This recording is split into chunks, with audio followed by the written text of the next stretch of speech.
বাড়িতে খুব সহজেই লস্যি বানা রেসিপি। ফার্স্টে টক দই, চিনি, বরফ মিক্সচার বাটিতে এবার নিয়ে নিলাম টক দইটা। আমার টক দইটা অনেকটা লাগে, বেশি আমি টক দই দিই।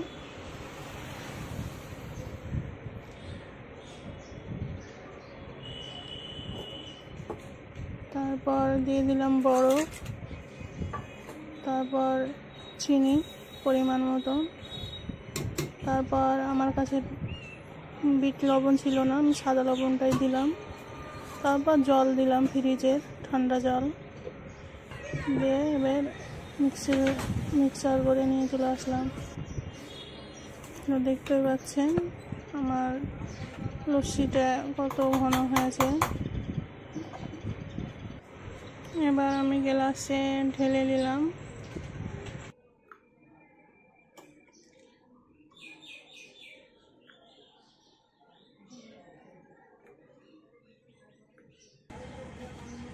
আবার কয়েক টুকরো বরফ দিয়ে দিলাম, ঠান্ডা ঠান্ডা ভালো লাগবে।